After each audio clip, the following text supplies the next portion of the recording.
기도하겠습니다. 하나님 아버지, 오늘도 예배의 자리 가운데 인도하여 주심을 감사드립니다. 우리가 하나님 아버지의 음성을 듣고 깨닫는 자리가 되게 하여 주시옵소서. 세상으로 나아가고 세상만을 바라보는 것이 아니라 하나님 앞으로 나아가고 우리 하나님만 바라볼 수 있는 그런 믿음과 신앙을 이 자리 가운데 허락하여 주시옵소서. 감사하고 사랑합니다. 살아계신 예수 그리스도의 이름으로 기도드렸습니다. 아멘. 우리 먼저 인사하겠습니다. 축복합니다. 네, 사랑합니다. 네, 미국이 낳은 가장 위대한 전도자이며 근대 대중 전도의 또한 선도 운동의 주역이었던 트와이티 무디 목사님의 간증입니다. 시카고에 대화재가 나서 온 거리가 온통 불바다를 이루었을 때의 일입니다.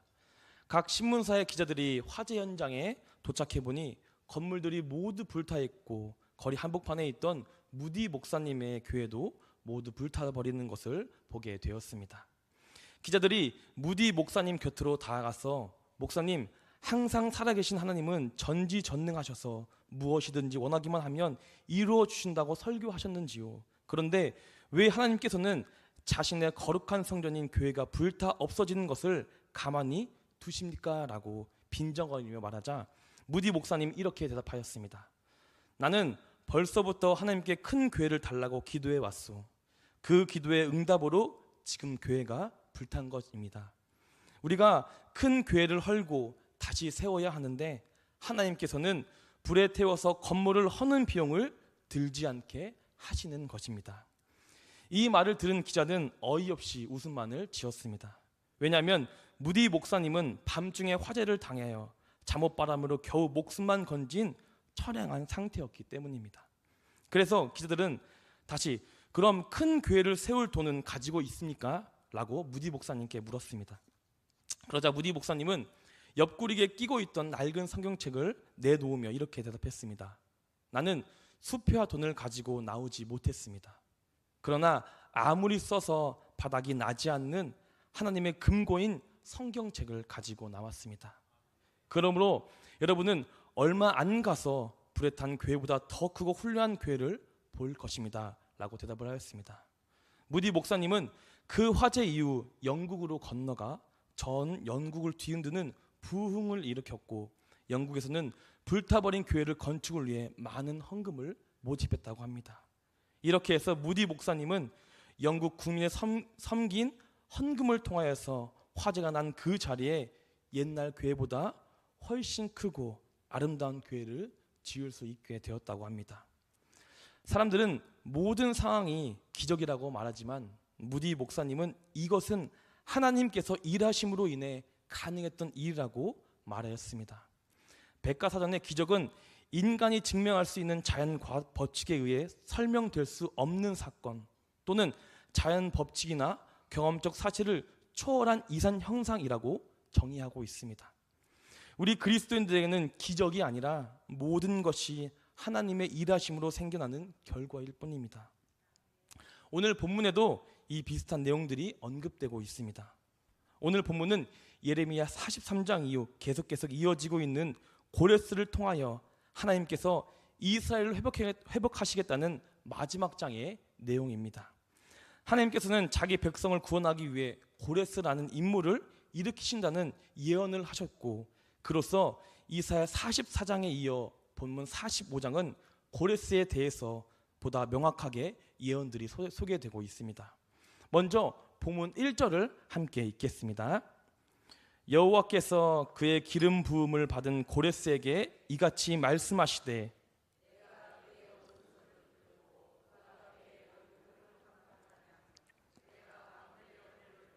그 앞에 문 들어 열고 성문들이 닫히지 못하게 하리라.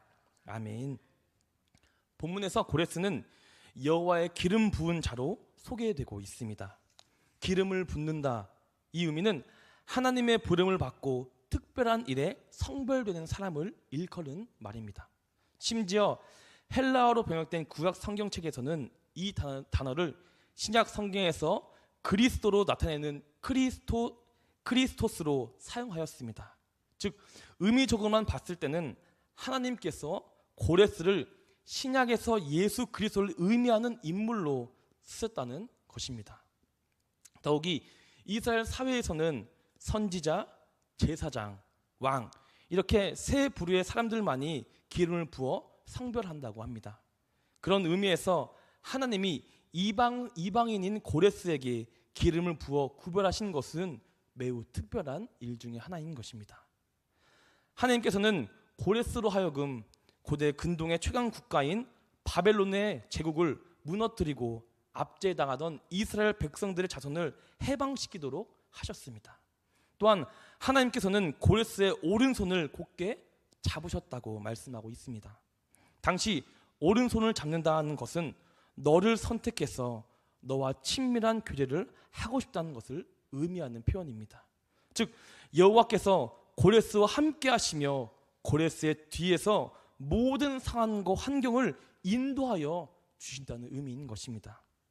고레스가 왕으로 있던 페르시아는 처음부터 강대국이 아니라 바로 작고 힘이 없는 나라였습니다.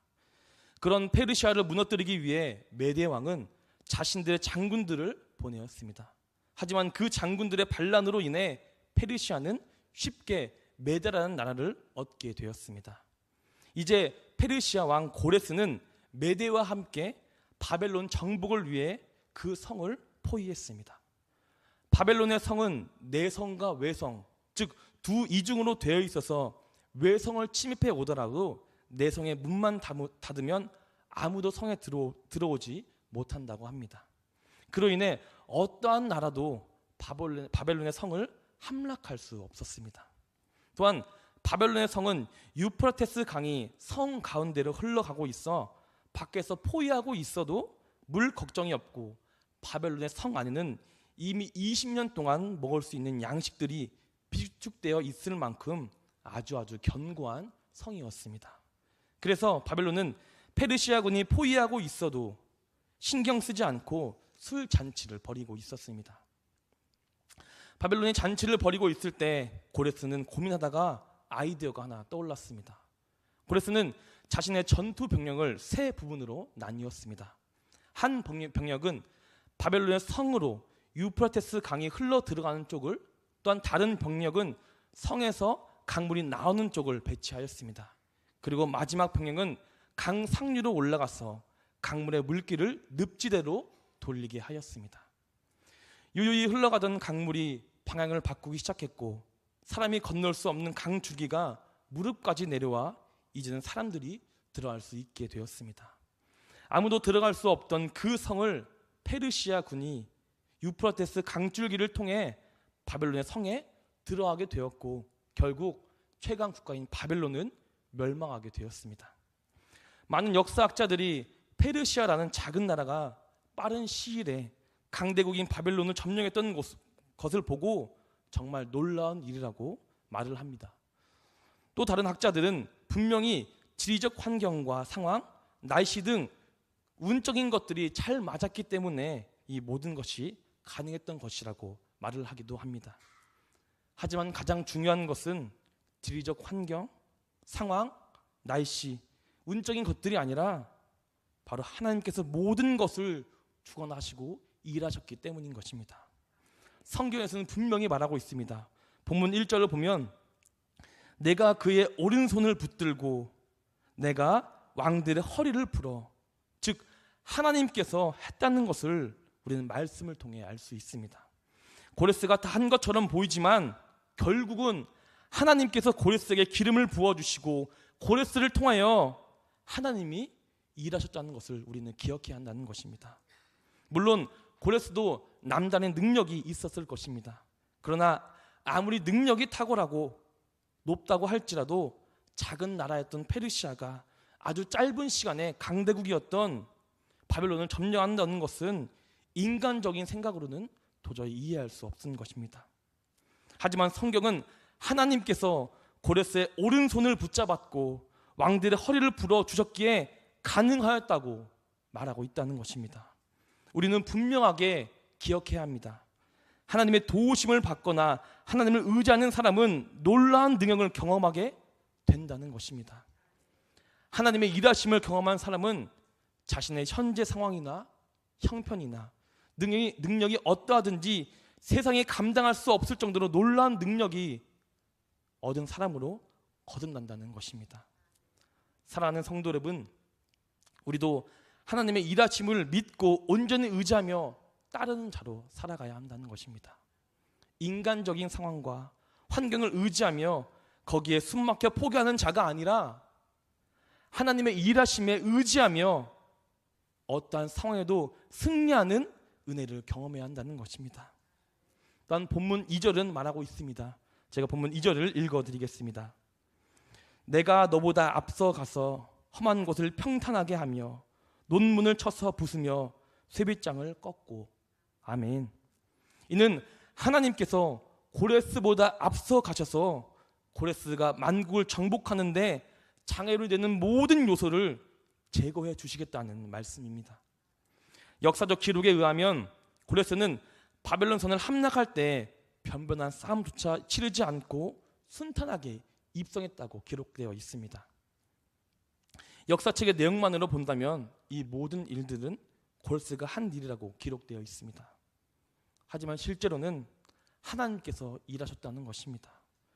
고레스보다 항상 앞서가서 험한 곳을 평탄하게 하신 분이 바로 우리의 하나님이라는 것입니다. 그렇습니다. 하나님은 이스라엘을 회복하기 위해 당신의 뜻을 이루기 위한 도구로 고레스를 선택하여 세우셨지만 그 모든 일들을 그가 홀로 이루도록 하신 게 아니라 뒤에서 항상 그의 손으로 인도하여 주셨던 것입니다. 하나님은 고레스를 자신의 뜻인 도구로 선택하시되 그보다 먼저 가셔서 모든 것을 마치고 험난한 모든 길을 닦아 놓으심으로 고레스가 당신의 뜻을 이루는데 아무런 장애가 없도록 인도하셨습니다. 즉 하나님께서 모든 일들을 이루시고 고레스에게 승리할 수 있도록 인도하신 것뿐입니다. 성도 여러분, 바로 이것이 하나님의 일하시는 방법입니다. 하나님께서는 앞서 가셔서 모든 일을 다 이루신 후에 하나님께서 세우신 자로 하여금 그 준비해둔 길을 평탄히 걸으며 완전히 마치도록 이끄시는 분이십니다. 하나님의 백성으로 택함받는 우리 성도님들의 인생길에는 여러 가지 어려움들이 있을 것입니다. 또한 그 길에는 넘어서야 할 산도 있을 것이고 지나가야 할 험한 골짜기도 분명히 있을 것입니다. 무수한 도전 과제들, 감당해야 할 사명들이 우리 앞에 있다는 것입니다. 사람이 보기에는 그저 산처럼 보일 수 있고 험한 골짜기처럼 보일 수 있지만 하나님께서 앞서 행하셔서 그 높은 산을 낮출 것이고 그 험한 골짜기를 편탄케 하실 것입니다. 그렇게 우리는 불안과 근심, 걱정, 부정적인 생각 그 모든 것을 내려놓고 하나님께 온전히 맡긴 채로 의지하며 살아가야 한다는 것입니다. 하나님께 맡기고 하나님만 의지하고 하나님의 일하심을 믿는 자로 온전히 살아가는 산독의 성도님 되기를 간절히 소망하겠습니다. 이어서 성경은 말하고 있습니다. 오늘 본문 4절과 5절을 함께 읽겠습니다. 내가 나의 종 야곱, 내가 택한 자 이스라엘을 위하여 내 이름을 불러 너는 나를 알지 못하였을지라도 내게 칭호를 주었노라.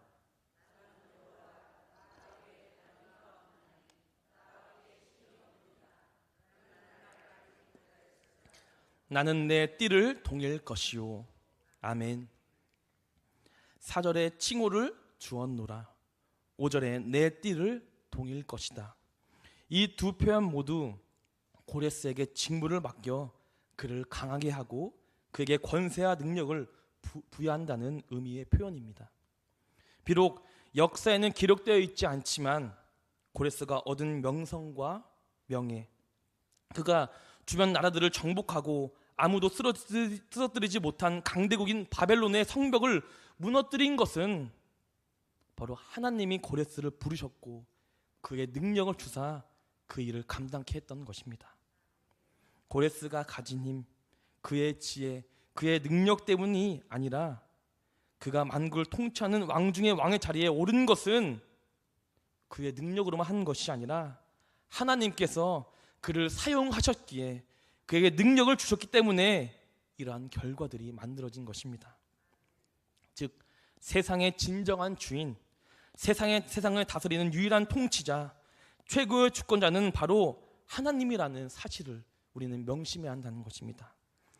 세상이 고레스를 인정하고 그를 높여 최고의 통치자라 불러도 우리는 오직 하나님만이 세상의 주권자가 되시고 통치자가 되시고 세상을 정복하게 하신 분이라는 것을 인정하며 기억해야 한다는 것입니다.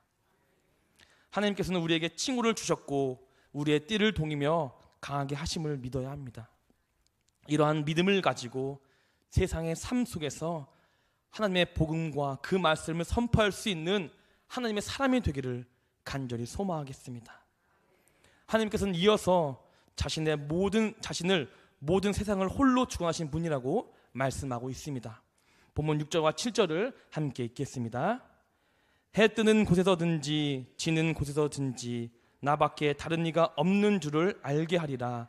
나는 여호와라, 다른 이가 없느니라. 나는 빛도 짓고 어둠도 창조하며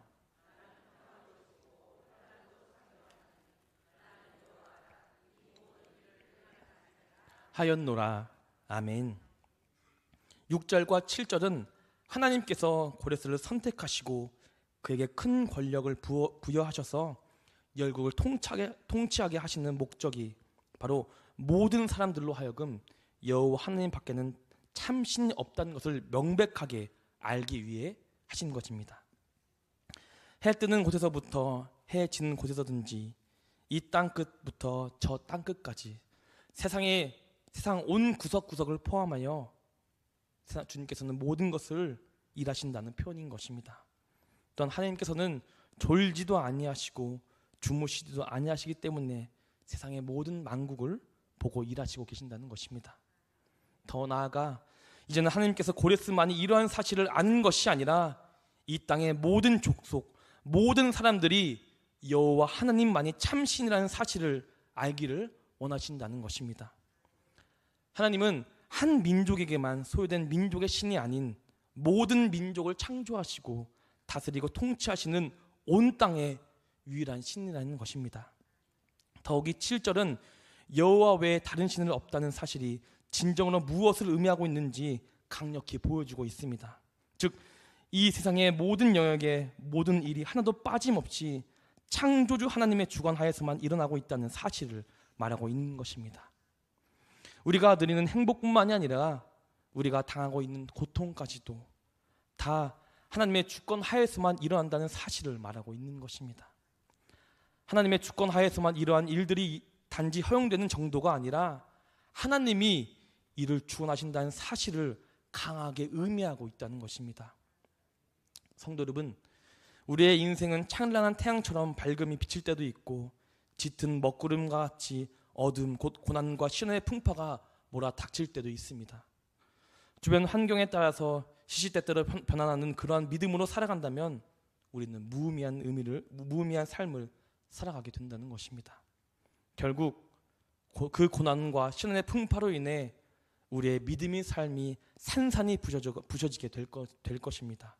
그러나 여러분, 세상의 모든 일들에 대한 하나님의 주권, 하나님의 선하심, 하나님의 능력을 믿고 살아간다면 닥치는 모든 일들 앞에서 하나님의 뜻을 경험하고 이해하며 살아갈 수 있게 될 것입니다.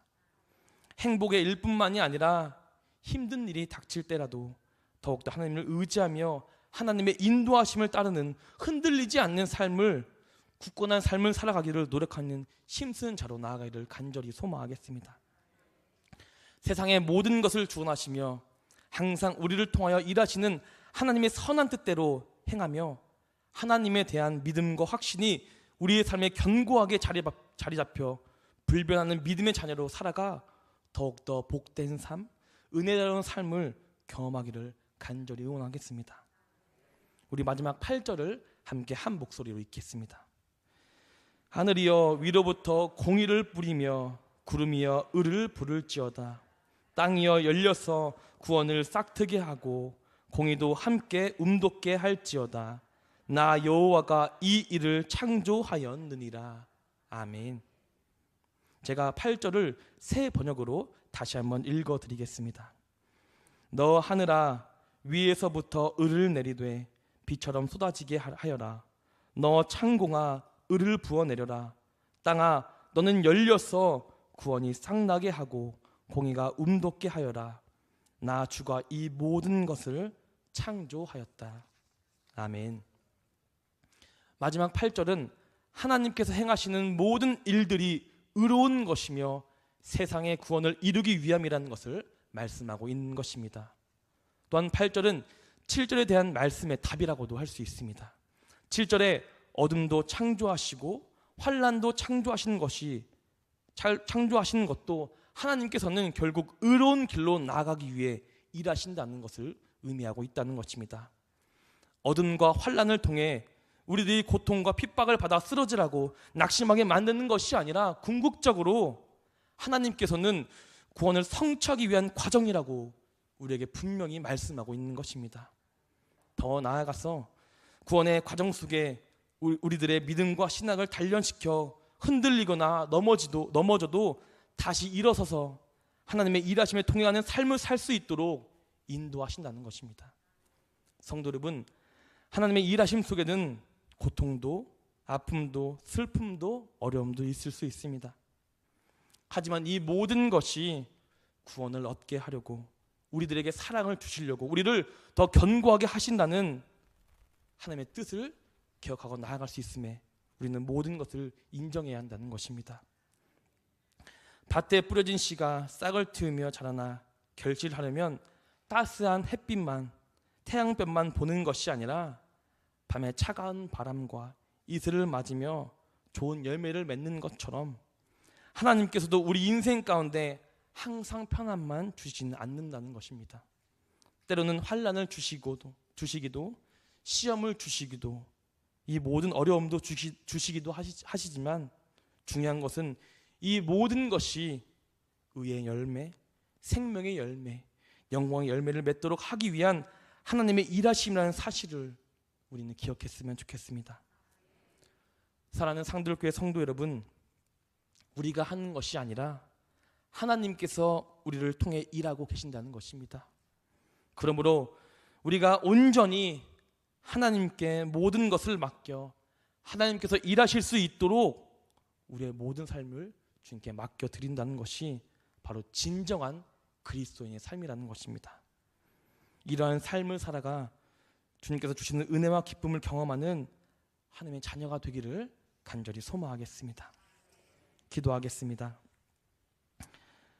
아버지 하나님, 우리 가운데 생명의 말씀을 선포해 주심을 감사합니다. 오늘 말씀처럼 우리가 한 것이 아니라 모든 것이 하나님의 일하심으로 이루어졌다는 믿음을 우리 가운데 허락하여 주시옵소서. 나의 능력, 나의 힘, 나의 지혜가 아니라 모든 것이 하나님으로부터 시작하여 하나님의 일하심을 느끼는 삶으로서 나아가 우리의 삶 가운데 행복과 기쁨을 경험케 하여 주시옵소서. 감사합니다. 살아가신 예수 그리스도의 이름으로 기도드렸습니다. 아멘.